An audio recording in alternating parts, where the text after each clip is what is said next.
Good morning, you guys.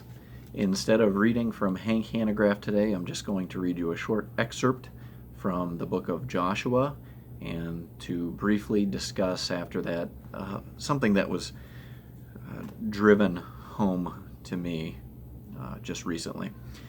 So, if you've heard what I'm about to share with you before, hopefully it doesn't mean it's wasted, but I'm going to read out of Joshua chapter 5, starting at verse 13. And this is right before Joshua and company are about to take over Jericho. It says, "Now it came about when Joshua was by Jericho, that he lifted up his eyes and looked, and behold, a man was standing opposite him with his sword drawn in his hand. And Joshua went to him and said to him, 'Are you for us or for our adversaries?' He said, 'No. Rather, I indeed come now as captain of the host of the Lord.' And Joshua fell on his face to the earth and bowed down and said to him, 'What has my Lord to say to his servant?'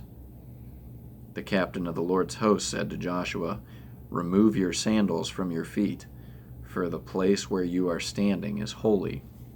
And Joshua did so." It seems that Joshua had a run-in with the pre-incarnate Jesus Christ.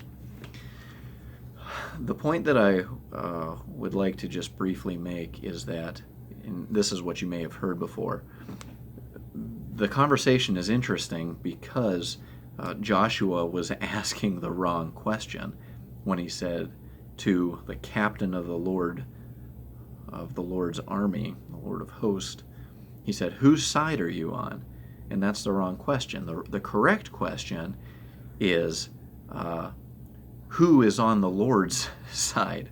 That's the correct question to answer, because it demonstrates that what Joshua had envisioned, at least at the moment, is that Israel was on a quest and God was somehow involved.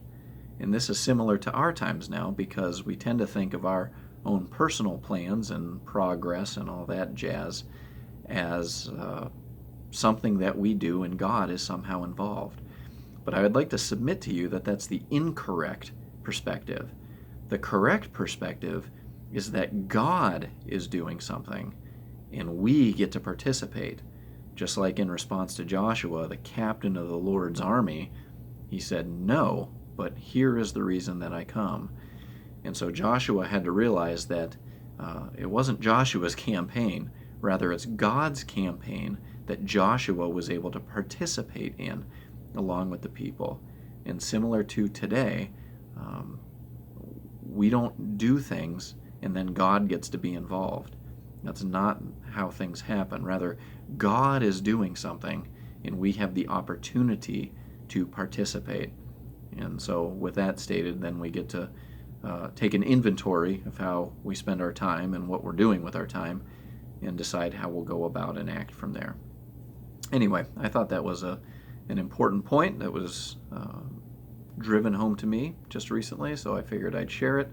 I hope you guys are having a great Wednesday. Still trying to figure out what to do over Zoom meetings with the youth. This is not an easy question to answer, but hopefully you'll hear more on that soon. Anyway, God bless you guys. I'm still praying for you frequently, daily, and we will talk with you soon. See ya.